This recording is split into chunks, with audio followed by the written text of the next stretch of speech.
Have you ever tried to bring peace to your own family, only to become the enemy? Because that is exactly what happened to me. My name is Eleanor, and for most of my life I believed that family was the one place where intentions mattered more than misunderstandings. A place where people knew your heart. A place where even when mistakes were made, love would eventually smooth things over. But that belief was shattered the day my own brother humiliated me in front of our entire family. Not because I did something wrong, but because I tried to stop a fight. And in that moment, the brother I grew up protecting turned me into the villain. My elder brother, Dennis, is a man who has already lived through a long and meaningful chapter of service and now enjoys the quiet rewards of retirement. After dedicating decades to his career with discipline and integrity, he carries the calm confidence of someone who has seen much and accomplished even more. His demeanor is thoughtful and measured, often tinged with a soft nostalgia when he reflects on the years he spent working, leading, and providing for his family. Retirement has not slowed his mind. Instead, it has given him space to breathe. Now he spends more time with family, tending to small hobbies, offering guidance to younger relatives, and occasionally sharing the lessons life has taught him. Stability, tradition, and wisdom matter deeply to him. There is a quiet authority about him, one that never demands attention, yet naturally commands respect. He is not a man who needs to raise his voice to be heard. His presence alone carries weight. The afternoon sun filters through the half-open blinds, casting long golden stripes across the living room. On the worn leather sofa sits Dennis, his posture relaxed yet precise, a lifetime of discipline still visible in the way he carries himself. His hair, streaked with silver, frames a face gently lined with experience. Those lines are not marks of age alone. They are the subtle signatures of decades spent making difficult decisions, carrying responsibilities, and standing firm through life's pressures. His hands rest calmly in his lap, large and steady, the faint roughness of his palms hinting at years of hard work and dedication. Retirement may have softened some of the sharper edges of his routine, but it has not changed the core of who he is. He still radiates the same calm authority and thoughtful presence that defined him throughout his career. Occasionally, he glances at the clock on the wall, not with urgency, but almost reflectively, as if quietly measuring the rhythm of life now that time finally moves at his own pace. My younger brother, Michael, however, lives in a very different chapter of life. While Dennis enjoys the stillness of retirement, the younger one remains fully immersed in the demanding current of his career. He is still climbing, still proving himself, still navigating the daily challenges that come with responsibility and ambition. His world moves faster, filled with deadlines, decisions, and the constant pressure to perform. Where Dennis carries the calm of a completed journey, the younger one carries the fire of a journey still unfolding. His life is structured around duty and purpose. He thrives on solving problems, managing responsibilities, and staying one step ahead of the next challenge.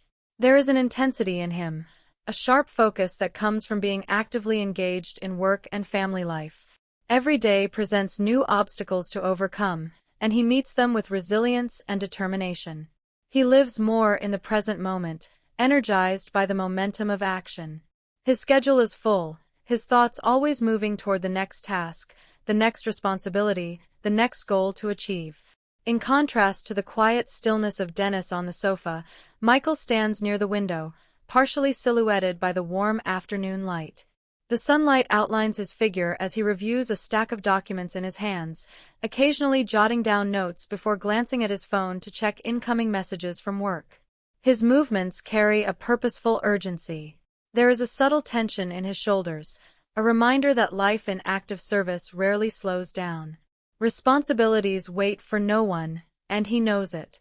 His eyes are sharp and alert, constantly assessing, planning, anticipating the next step. Even when he pauses for a moment, it is clear that his mind is still working, still calculating the many small decisions that shape his day. Yet every now and then, his gaze drifts across the room toward Dennis, our elder brother. And in that brief glance there is something deeper than simple observation.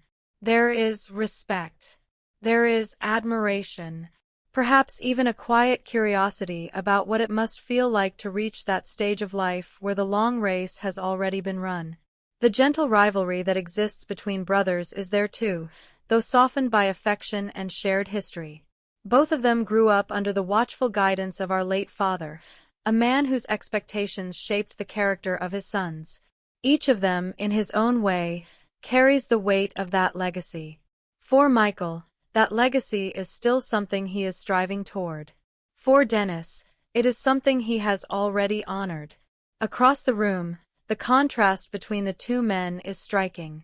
One sits anchored in the quiet mastery that comes with experience, a man who has completed the most demanding chapters of his life and now observes the world with patient wisdom. The other stands energized by purpose, driven by ambition, still fully engaged in the challenges of work and responsibility. One represents reflection. The other represents momentum. Yet despite these differences, there is an invisible thread that binds them together. A shared childhood. A lifetime of memories. The silent understanding that only siblings carry. No matter how different their lives may become, no matter how far their paths may diverge, one truth remains unchanged. They are brothers. And family, above all else, comes first. A family built on respect. I grew up in a family where respect was the foundation of everything. There were 3 of us siblings, Dennis, Michael, and me. Michael was the youngest. Calm, thoughtful, steady. The kind of man people trusted immediately. Dennis was the eldest, charming, emotional, sometimes impulsive, but with a good heart. And then there was me, the middle child who somehow became the peacemaker. Whenever disagreements happened growing up, our parents handled them in a very traditional way. No shouting. No silent grudges. Instead, everyone sat down together until the matter was resolved. Our father used to say something that stayed with me all my life. Family arguments are like small fires. If you put them out quickly, they warm you. If you ignore them, they burn the house down. For many years, our family lived by that principle. And it worked. Until new people entered the family. Sandra, the foundation of the family. 30 years ago, my youngest brother Michael married Sandra. I still remember the day she first walked into our family home as a young bride. She was elegant but humble, confident but respectful. Sandra had a quiet strength about her, the kind of presence that didn't demand attention but naturally earned it. Over the years, she built an extraordinary life. She rose through the ranks of a multinational oil-producing company until she became a vice president, an achievement that required intelligence, discipline, and leadership. Yet despite her professional success, Sandra never acted superior within the family. If anything, she became one of its pillars. During difficult financial years, she helped quietly. During family gatherings, she organized everything. When our parents became elderly, she treated them with deep respect and care. 30 years later, Sandra wasn't just Michael's wife. She was part of the family's foundation. Everyone trusted her. Everyone respected her. When Vanessa entered the family 4 years ago, Dennis remarried. And that was when Vanessa entered our lives. From the moment Dennis introduced her, we welcomed her warmly. That is how our family operates. When someone marries into the family, they are received with open arms. Vanessa was beautiful, stylish, and very expressive. She had a strong personality, very outspoken, very emotional, and sometimes very sensitive to things that were never intended to offend her. At first, we assumed she simply needed time to adjust. Joining a new family can be overwhelming. But slowly, subtle tensions began appearing. Vanessa carefully maintained an image of elegance and sophistication. She dressed impeccably, spoke confidently, and always presented herself as someone who valued refinement. But beneath that polished surface was something else. Insecurity. Unlike Sandra, Vanessa did not have a career or professional identity of her own. While Sandra's life was filled with achievements and responsibilities, Vanessa's world revolved almost entirely around appearances, social positioning, and household influence. And that difference slowly became the root of an invisible rivalry. Sandra's confidence, Sandra's success, Sandra's effortless charm. Each compliment Sandra received seemed to ignite a silent comparison inside Vanessa's mind. Why her? Why not me? Once, during a conversation, Vanessa even said quietly, "My spirit does not flow with Sandra's spirit." At the time, I dismissed the comment as harmless frustration. But looking back now, I realize it was a warning. Small tensions begin. At first, the conflicts were small. Little comments during gatherings, cold smiles, subtle disagreements about trivial things. Nothing explosive, just a quiet tension that could be felt in the air. Sandra usually ignored it. She was too mature to engage in petty competition. But Vanessa seemed increasingly irritated by Sandra's calm confidence. And Dennis, blinded by love for his new wife, often overlooked the subtle provocations. I watched it all unfold over the years, hoping the tension would eventually fade. Instead, it grew, until one day it exploded. The family gathering. The incident happened during a large family gathering at Michael and Sandra's country home. Many relatives were visiting. Cousins, nephews, nieces, old family friends. It was supposed to be a joyful evening. The house was full of laughter. Children were running around the compound. Music played softly from the living room. The smell of roasted chicken and fresh bread filled the air. For the first few hours, everything was peaceful. Then I heard it. Raised voices. From the kitchen. At first, nobody reacted. Family members sometimes argue about small things during gatherings. But the voices grew louder, sharper, angrier. Someone whispered nervously, "It's the two wives arguing." The atmosphere in the living room immediately changed. People looked at each other uneasily. Nobody enjoys witnessing family conflict, especially in front of relatives. I stood up and walked toward the kitchen.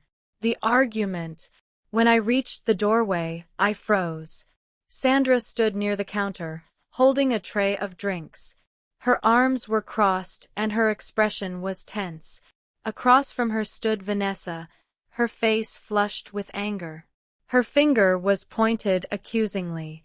"You don't understand anything," Vanessa shouted. Sandra responded sharply. "I've been in this family for decades. I know how things work here." The tension in the room was thick. I knew if someone didn't step in, the situation could escalate into something far worse. So I walked forward slowly. Not to take sides. Not to accuse anyone. Only to calm things down. "Sisters," I said gently, raising my hands. "Please, let's calm down. We are family. There is no need to fight in front of everyone." For a brief moment, silence filled the kitchen. Then footsteps echoed behind us. Dennis had arrived. Dennis walks in. Dennis looked from one woman to the other. His expression hardened immediately. "What is happening here?" he demanded. Before anyone else could speak, Vanessa rushed forward. Her voice trembled with emotion. "Sandra was disrespecting me. Sandra called me a name," she said. "She ignored me completely when I asked her to help." Sandra looked stunned. "That is not true. She disrespected our mom," Sandra replied firmly. I raised my hand calmly. "Dennis," I said carefully, "let's listen to both sides first." But Dennis didn't want to listen. His protective instincts had already taken over. And unfortunately, they were pointed in the wrong direction. The moment everything changed, Dennis turned towards Sandra. His voice suddenly rose. "You are always creating problems. he snapped. The words echoed through the house. Conversation in the living room stopped instantly. Relatives began gathering near the kitchen entrance. Sandra looked shocked. After 30 years in the family, no one had ever spoken to her like that. My chest tightened. This wasn't fair. So I spoke again. Dennis, I said calmly, let's hear both sides before blaming anyone. That one sentence changed everything. Dennis turned toward me slowly. The anger in his eyes startled me. Stay out of this, he snapped. But I couldn't remain silent. Not when someone was being blamed unfairly. I'm only trying to make peace, I said. That seemed to ignite something inside him. Suddenly, his voice exploded across the room. You always interfere in things that don't concern you. The humiliation that followed is something I will never forget. Public humiliation. Dennis began raising his voice uncontrollable. Accusing me. Mocking me. You think you're the family referee, he said loudly. Why do you always act like you know what's best for everyone? Relatives stood frozen at the doorway. Watching. Listening. Vanessa stood behind Dennis, silent. But I noticed something in her expression. A faint smile. My cheeks burned with embarrassment. I had only stepped in to stop a fight, but now I had become the enemy. For a moment, I considered defending myself. But something stopped me. I remembered the values our parents had taught us. Sometimes dignity means refusing to fight back. So I stayed silent. And I stepped away. The quiet aftermath. The gathering continued awkwardly after that. Conversations resumed. But the atmosphere had changed. People spoke in whispers.